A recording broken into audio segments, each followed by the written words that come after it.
particularly in traditional suburbs in our cities around Australia, people used to have a formal sitting room. The room the kids couldn't go, the good room. That's right.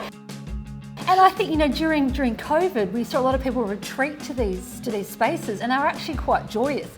But if you don't have that room, I think houses need to be very careful about just how much they're packing into a living, kitchen, dining space. A lot of renovators now are putting a lot of attention onto that master suite. So maybe you don't need the adults retreat as such or the formal lounge room. Perhaps you go for the old school rumpus room. I love that idea, Shelley, and I think children are more open to having a very sort of small space than adults might demand themselves.